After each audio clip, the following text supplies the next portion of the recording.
Malaysia. Denyut nadi suara rakyat bergema di channel ini. Masihkah anda ingat ketika Azmin Ali dengan bongkaknya, dengan sombongnya, dengan tak apa lagi lah, tak kabur, dengan bongkak dan sombongnya, dengan penuh bangga dan kagum pada diri sendiri, dengan penuh trip-trip hebat. Tahu apa kalau orang Sabah bilang trip-trip hebat, perasaan hebat, mengkhianati PKR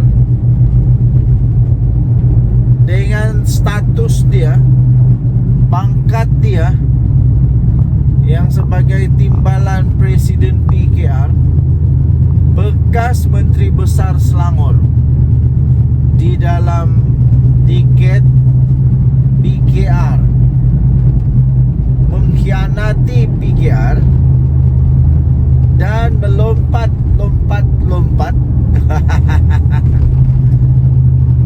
Dia pergi sokong Muhyiddin Yassin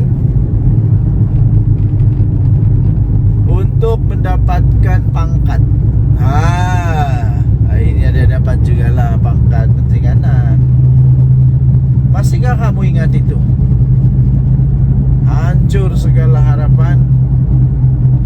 Ramai orang hancur harapan. Ramai orang memang terkejut betul dengan tindakan Azmin Ali itu. Dia bukan seorang-seorang tau. Waktu dia mengkhianat itu dengan sombongnya dan bongkaknya, membawa lagi geng keras. Dia bawa dia punya geng-geng sekali. Dia bawa geng-geng dia yang kemaruk kuasa, lapak kuasa, yang mau berkuasa. Tinggalkan Parti Keadilan Rakyat. Dia bawa sekali. Sekarang semua yang dia bawa sekali itu ada masalah juga. Boleh kena saman tu. Dulu tak tahulah apa sudah jadilah. Yang saya tahu memang si Zuraida Kamarudin memang masalah. Okey, jadi kerana yang saya ingatkan itu, kerana apa yang saya ingatkan itu ialah sebab saya ada soalan, iaitu kalaulah Azmin Ali mau masuk semula ke dalam PKR, maukah PKR terima dia semula? Saya rasa secara peribadi jangan terima lagi Azmin Ali. Jangan terima lagi Azmin Ali. Azmin Ali punya nilai 10 sen pun tak ada sekarang. Azmin Ali punya nilai itu 10 sen pun tak sampai sekarang ini. 1 sen pun tak. Bikin apanya dia mau masuk PKR lagi? Dia masuk PKR pun Datuk Seri Anwar Ibrahim sudah jadi Perdana Menteri. Dia tidak masuk PKR pun Datuk Seri Anwar Ibrahim sudah jadi Perdana Menteri. Apapun dia golek macam mana pun, dia tetap berada di pasukan yang kalah. Dia tetap berada di pasukan yang kalah. Jadi tidak ada sebarang manfaatnya PKR mau terima Azmin Ali. Tidak ada. Dan Azmin Ali janganlah berangan-angan untuk masuk PKR, untuk untuk mau lihat-lihat kalau ada peluang, kalau ada peluang lah untuk dapat semula martabatnya di dalam PKR. Tak ada peluang, dah tutup peluang. Hang sendiri yang rosakkan, hang sendiri yang musnahkan segala kemungkinan yang besar hebat yang boleh terjadi dekat diri hang bersama dengan PKR. Jadi kerana itu tak payahlah isi borang pun jangan. Sebab PKR tolak Azmin Ali. PKR dah haramkan Azmin Ali. Sekarang untuk merayu-rayu masuk PKR tak payahlah, sudah terlambat, tak ada guna. Tidak ada guna. Bagus kau buat parti sendirilah. Parti Azmin Adil. Bolehlah PAA. Parti Azmin Ali. Atau Parti Azmin Adil. Okeylah. Kan mau juga sikit-sikit bunyi-bunyinya keadilan. Jadi bolehlah PAA. Okey. So, kalau Azmin Ali masuk PKR, tak payah terima. Soalan dia, kalau Azmin Ali masuk PKR kena tolak, di Bersatu pun sudah lingkup, dia mau pergi mana? Adakah parti yang mau terima Azmin Ali lagi? UMNO? Dah tahulah. Mau terima Azmin Ali atau tidak, saya pun tidak pasti. Kalau terima pun letak tepi longkang sajalah. Kalau terima pun letak tepi longkang sajalah. Letak tepi longkang saja. Dan jangan bagi lagi apa sebarang. Tiba-tiba adalah pangkat yang besar. Ini paling saya heran dengan Bersatu tahu. Bila Azmin Ali masuk Bersatu, tiba-tiba dapat pangkat besar. Gila punya besar. Entah simpan mana ahli-ahli lama, pejuang-pejuang asal di dalam Bersatu yang sudah lama berjuang dengan Muhyiddin Yassin. Entah mau letak di mana diorang. Entah diletak di mana. Tiba-tiba Azmin Ali pula naik. Aduh. Okey. So kesimpulannya yang mudah, saya tidak setuju kalau Azmin Ali masuk PKR. Hidu-hidu bau-bau pejabat PKR pun janganlah. Tinggalkan komen anda. Apa pendapat anda pula? Denyut Nadi Suara Rakyat bergema di channel ini. Jangan lupa tekan butang subscribe, like dan share. Bye-bye. Selamat pagi tuan-tuan dan puan yang dirahmati sekalian. Selamat pagi, salam sejahtera. Selamat pagi kepada semua rakyat Malaysia, dimanapun anda berada. Sama ada di Malaysia, di luar negara, di dalam negara, di luar negara, di mana saja anda berada lah. Okay. Pertama sekali, Pakatan Harapan tidak sama-sama sekali, tidak sama dengan Perikatan Nasional. Langsung tidak sama. Gayanya pun tidak sama. Cara berfikirnya pun tidak sama. Cara menangnya pun tidak sama. Segala-galanya tidak sama. Okey? Kena tahu itu dulu sebelum saya teruskan. Tidak sama. Nombor 2, pemimpin Pakatan Harapan pun tidak sama dengan Perikatan Nasional. Cara bertindaknya tidak sama. Cara berfikirnya tidak sama. Cara mau menangnya pun tidak sama. Cara mencapai matlamat dan objektif pun tidak sama. Semua tidak samalah. Kalau Pakatan Harapan untuk mau menang, Pakatan Harapan tidak pernah main kotor punya. Tak pernah main kotor, no. Tak pernah lah main rasuah untuk menang. Tak pernah lah cipta istilah baru sedekah kan. Tak pernah. Perikatan Nasional tak tahu. Lagi Pakatan Harapan tak pernah pun dalam sejarah Malaysia kita ni, tak pernah kemenangan. Tak pernah kemenangan Pakatan Harapan tak pernah kena kasih batal. Tidak pernah dibatalkan oleh Mahkamah Pilihan Raya Malaysia. Tak pernah dikasih batal. Tak pernah dikasih batal dan diulang balik ambil pilihan raya. Tak pernah. Tak pernah. Tak pernah. Jadi tuan-tuan dan puan-puan, kalau ada orang bilang, oh keputusan PRK Dun Mahkota itu tidak sah, batal, sebab ada unsur-unsur inilah. Antara lain bila ada orang buat laporan kuasa di dalam kempen menggunakan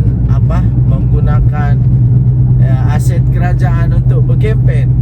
Saya mau bagi tahu, tidak pernah dalam kes Pakatan Harapan, tidak pernah ada kes di mana adanya salah guna kuasa semasa pilihan raya sampai terpaksa dibatal pilihan raya, dan akhirnya untuk diulang semula. Tidak pernah.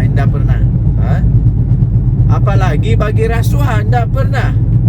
Yang pernah itu adalah PAS. Kemenangan PAS dibatalkan kerana ada unsur rasuah. Dikasih batal sebab ada unsur rasuah. Dikasih batal sebab dasar lah.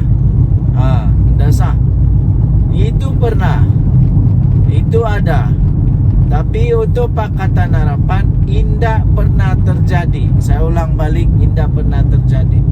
Jadi kalau ada kalau ada yang dah boleh move on kekalahan teruk Perikatan Nasional, Mahyadin Mat Yassin dan juga Hadi Awang sebagai ketua Bersatu dan PAS, move on lah kamu kalah sudah, memang teruk kalah lah, memang teruk kalah, dan move on lah,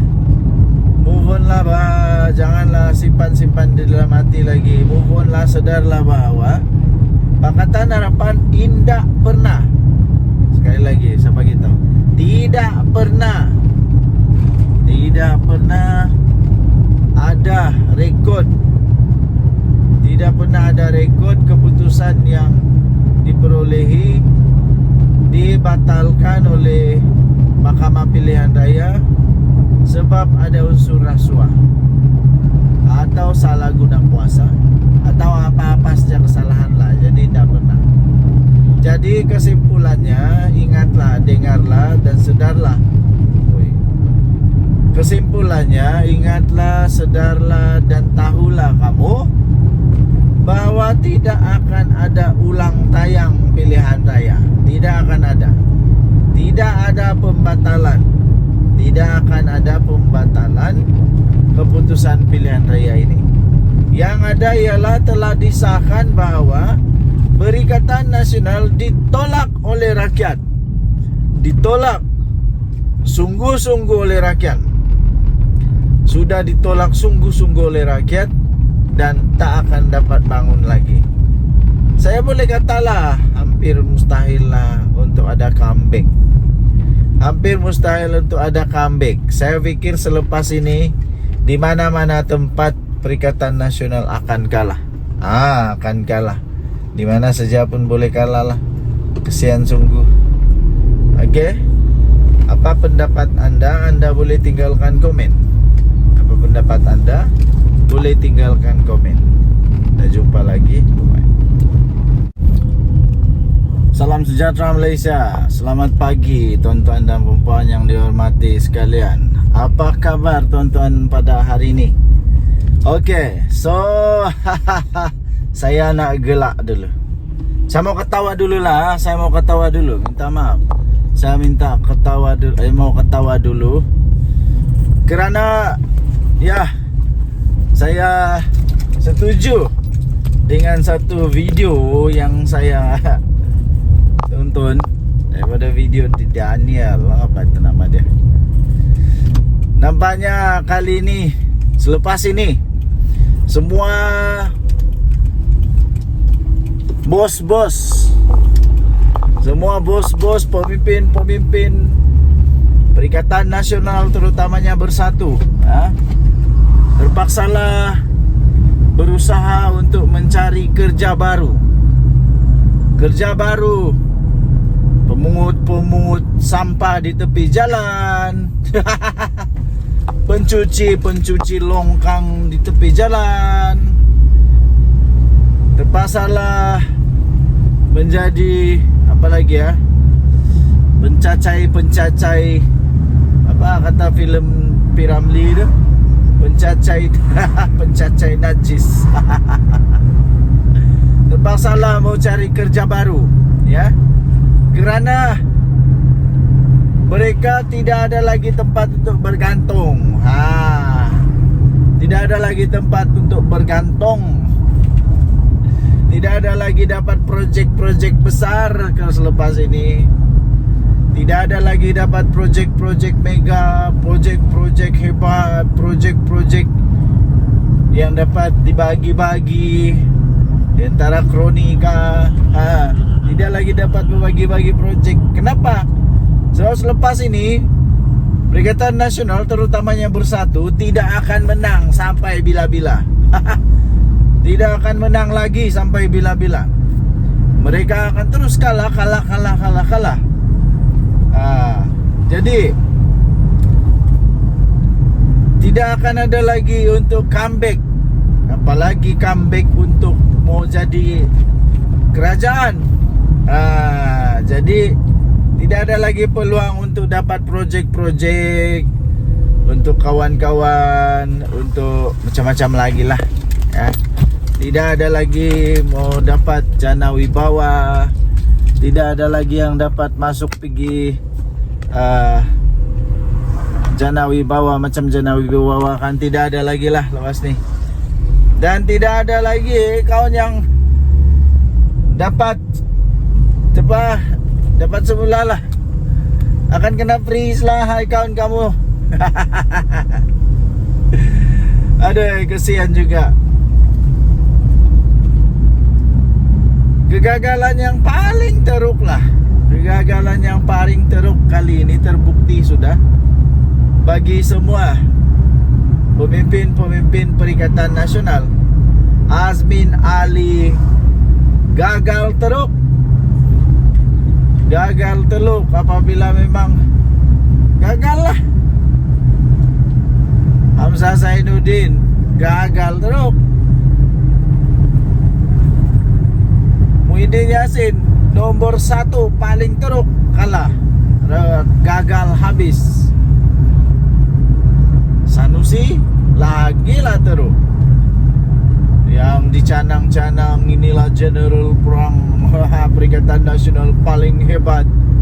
Hebat mananya? Sebelum ini hebat lah sangat. Sebab ya itu tempat kamu. Coba tengok kalau bukan kamu punya tempat. Lepas itu PRK negeri yang paling kedapatan ketahuan tempat kamu kalah teruk. Kalau tempat bukan kamu lagilah teruk. Lagilah teruk. Langsung tak ada peluang. Jadi tuan-tuan dan puan, nampak gayanya Azmin Ali salah langkah.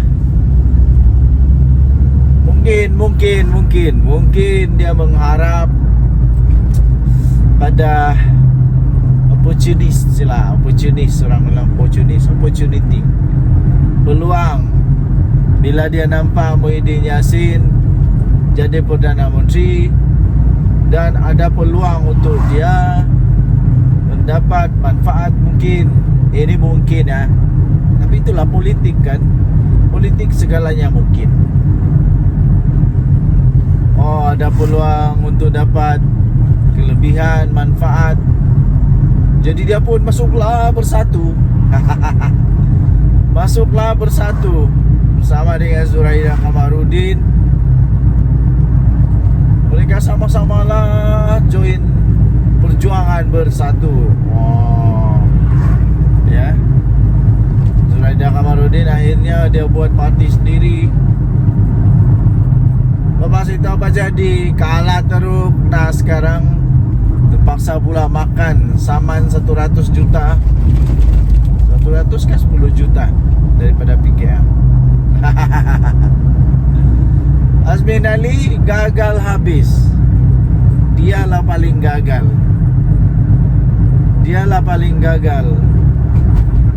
Ingatkan, sudah cukup pengalaman dalam hal-hal politik. Rupanya anda juga cukup sangatlah. Anda juga dapat duga apa yang akan berlaku pada Bersatu, yang akhirnya Bersatu sekarang ini memang seperti di ujung tanduk ya. Bersatu sekarang di ujung tanduk, macam telok di ujung tanduk. Macam telok di ujung tanduk. Memang nyawa-nyawa ikan Bersatu sekarang ini. Jadi terpaksalah sekarang Hamzah Zainuddin terpaksalah cari kerja lah. Pergilah cari kerja jadi pencacai. Kesian kamu. Dah sudah dapat bermewah-mewah lepas ni. Bersatu Perikatan Nasional tiada sudah dapat buat iklan maha besar, kain terentang gila-gila yang besar ke apakah, tak ada. Ikan Bersatu memang dah tak ada harapan lah. Memang tiada harapan sudahlah untuk dapat baliklah duit dalam Bersatu tu. Tiada sudah. Macam mana mau dapat duit lagi?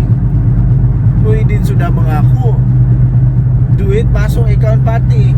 Alah weh, ini memang betul-betul silapai. Betul-betul Muhyiddin silapai. Aduh, boleh dia mengaku duit masuk di akaun Bersatu. Lepas mengaku duit masuk di akaun Bersatu, memanglah lagilah SPRM tidak akan kasih rilis lagi lah duit kamu dalam Bersatu, dalam akaun. Memang tidaklah. Jadi kerana sudah tidak ada duit, paksalah carilah kerja yang lain. Jadilah pencacai kan. Sian. Berjumpa lagi, bye bye. Salam sejahtera Malaysia. Denyut nadi suara rakyat bergema di channel ini. Okey, tuan-tuan dan puan-puan yang dihormati sekalian. Baru sebentar tadi saya ada baca satu artikel.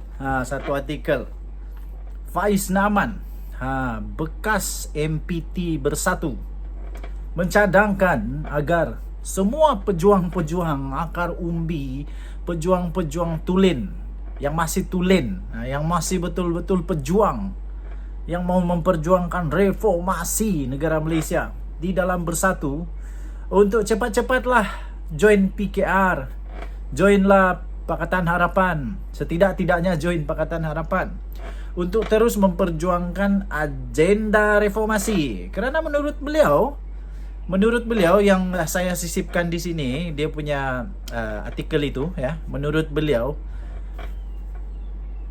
perjuangan Bersatu sekarang menurut beliau sudah tersasar daripada agenda asal. Menurut beliau lagi, perjuangan Bersatu sudah tersasar dan terikut-ikut dengan perjuangan secara ekstrim yang dilaksanakan oleh rakan di dalam Perikatan Nasional, iaitu PAS. Dan beliau juga kata kekalahan teruk calon PN di Dun Mahkota adalah satu gambaran mesej jelas daripada rakyat Malaysia bahawa rakyat Malaysia sekarang ini sudah bijak menolak semua dakyah, semua permainan politik berdasarkan kaum, politik berdasarkan agama, politik berdasarkan sentimen-sentimen perkauman keagamaan yang merosakkan negara. Tuan-tuan dan puan-puan yang dihormati sekalian, anda setujukah kalau semua yang masih lagi boleh mengatakan diri mereka sebagai pejuang tulen di dalam Perikatan Nasional, di dalam Bersatu, bukan Perikatan Nasional ya, dalam Bersatu, untuk masuk di dalam Pakatan Harapan, masuk dalam PKR, join PKR atau join Pakatan Harapan at least, anda setujukah? Pada hemat saya tidak setuju. Saya tidak setuju. Pertama, kenapa saya tidak setuju? Negara Malaysia memerlukan semak dan imbang, memerlukan pembangkang yang kuat. Tapi dari segi kuat dia ini ialah mereka boleh membuat semak dan imbang di dalam dasar-dasar yang dibuat oleh kerajaan. Undang-undang kah, dasar-dasar polisi kerajaan tentang ekonomi, tentang pendidikan, kesihatan, pembangunan rakyat dan sebagainya disemak dan diimbangi oleh pembangkang. Bukan pembangkang yang kuat ini, pembangkang yang kuat memainkan sentimen itu, sentimen ini, sentimen agama kah, sentimen politik suku kah, bangsa kah, racism kah, ekstremism kah, apa-apalah. Bukan itu. Tapi semak imbang yang kuat adalah semak imbang yang dapat menjadi watchdog, begitulah istilah dia. Minta maaf ya, itu istilah baik atau tidak saya tidak pasti, tapi itulah istilah dia, yang menjadi semak dan imbang yang baik kepada dasar-dasar dan polisi-polisi kerajaan. Kalau tidak betul, kena betulkan oleh pembangkang, ya. Jadi kerana itu, pertama, saya tidak setuju kalau semua masuk PH, PKR, sebab itu nanti akan menyebabkan tidak lagi seimbang. Tidak ada lagi suara pembangkang yang kuat. Jadi pada hemat saya, yang kedua ialah saya kurang setuju kerana lebih baik mereka keluar daripada bersatu dan mungkin boleh buat satu parti baru. Parti baru lagi ke? Kerana saya fikir perjuangan yang ada dalam bersatu agaknya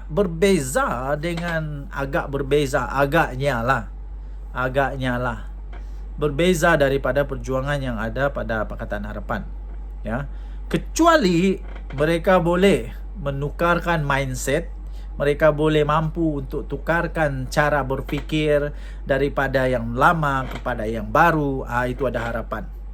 Tapi saya tidak fikir orang-orang dalam Pakatan Harapan dengan begitu mudah menerima orang-orang daripada bersatu ini, ya, walaupun bekas MPT-nya sendiri mengatakan bahawa iya memang betul dasar ataupun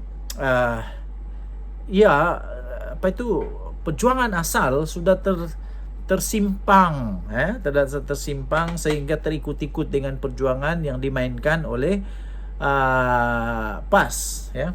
Tapi apapun memang saya lihat PAS dan bersatu semakin lama semakin ke era kehancuran, ke era perpecahan, ke dalam satu yang lama-lama akan pecah juga, lama-lama akan berpisah juga.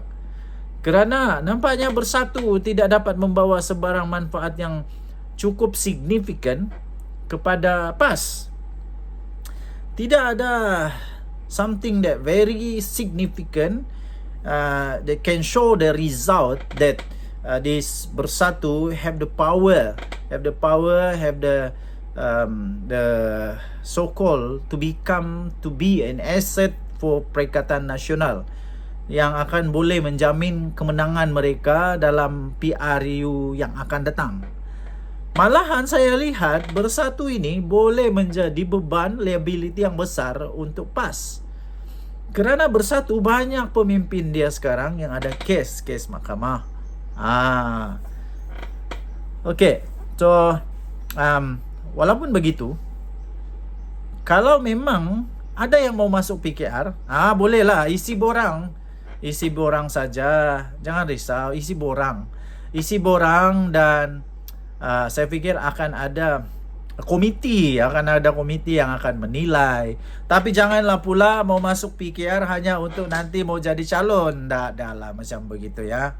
Janganlah pula sudah masuk PKR mengharap jadi calon, kalau tidak jadi calon nanti merajuk, nanti berpecah lagi. Janganlah pula mau masuk PKR, mau masuk Pakatan Harapan hanya untuk mau dapat kuasa. Tidak mungkin, ya, tidak mungkin. Kerana itu, apa pula pendapat anda? Adakah bagus sekiranya orang-orang bersatu ni join dalam Pakatan Harapan PKR? Anda tinggalkan komen anda. Sila tinggalkan komen, jangan lupa tekan butang notifikasi. Sebab kita ada banyak lagi yang perlu kita bongkar, kita dedahkan, yang kita bincang, yang kita ulas. Oke, dan jumpa lagi. Selamat petang Malaysia. Bye bye.